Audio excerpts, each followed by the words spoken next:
And now, of course, I've got to speak to you children. It's almost time for you to get back to us in the schools. Are you ready? Have you been reading those textbooks that you've collected? Have you been going through some of the concepts? What about those of you who were given homework or little projects to start you off on your way? Have you attended to those projects? And you students who are about to enter Form 5 and even 4th, are you mentally ready? By now it's too late, but you can get the help that you need. I need you to remember the time is of the essence and you've got to put your priorities right. You see that cell phone and all the social media sites that you tend to be caught up with? You have to do something about that. You've got to prioritize and make the choice that you must make in order to make your parents proud, your teachers proud, and indeed yourself proud. You are able to excel as much as you put in the work. And then I need to talk to you about the way that you deal with your teachers and even your principals and the deputies and even the other adults on the school compound. That filthy mouth of yours, you've got to desist from those insolent words, those disrespectful words that you are using. It isn't good at all.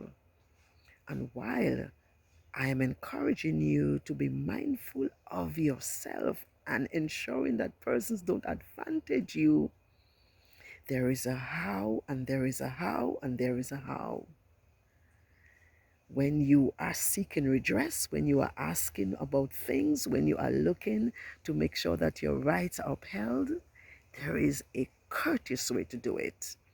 Watch your tone of voice when you speak to people, particularly those in authority. You are not too small to understand that your tone of voice can be disrespectful. There is something I always refer to as human dignity that is allowed to all of us, or that ought to be allowed to everyone. There is a way and there is a way. What about your fellow classmates? How are you treating them? Are you a bully? You need to stop it. If there is an issue, you need to ask to speak to the right persons. They are guidance counselors. And I know that many children will say they do not trust the guidance counselors. They are your parents. What about those persons in the church? I always say to students, there has to be at least one person that you should be able to trust and talk to when you are going through something. And what about you who are being bullied? You must stand up for yourself. Inform the right people and always be firm in your words. Do not gang up on people, and that is now for the other children who tend to gang up on someone else because their friends are doing the same. You must make your own decision. What about your spiritual life? You aren't too young to pray and seek God's face and ask Him to guide you. Are you part of a youth group or any other club that is helpful and giving you good guidance? If not, ask your parents to have you join a good youth group or another club that can assist you to build strong principles. And I need you to listen to your parents as well. Some of you are too disobedient, and your disobedience, when it starts at home, it carries over into our schools. And we who are in authority have difficulty with you following through simple orders.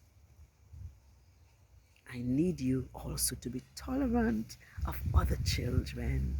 They are children with other disabilities and other differences. that you may not be accustomed to or not familiar with, you can be kind. Be kind, children. Children are supposed to be kind. I need you to be kind, and I need you to remember to get your homework done. Do your homework. Homework is important. Study for the test. Get to class early. Don't loiter on the corridors or behind the walls. And that cell phone, put it away unless if it is necessary and helps you to get your work done. Children, get to school on time. For those of you whose parents are not around or have to get to work early and they've given you instructions to get to school, be obedient and do it. School begins at 8 for the secondary and 9 for the primary. Get to school on time, and then when school is over, don't loiter around those business places in town. Don't loiter around the different bus stations and walk around. Go home. Go home. Go home to your parents' houses and homes. Get your work done. Wash your uniform. Eat something. Get into your books. Do what you have to do, children. Children, my children out there, my school-age children, you are the future of our nation and the Caribbean and indeed the world. Don't allow persons to always cry you down. You have so much potential inside of you. You can excel, you can soar, you can be good. Remember, you are worthy, you are valuable, and you are important. Do what you have to do. So let's work together. And when you get that message from school, make sure you carry it home to your parents. Don't hide it away or say nothing. We are looking forward to have a good time with you in this new school year.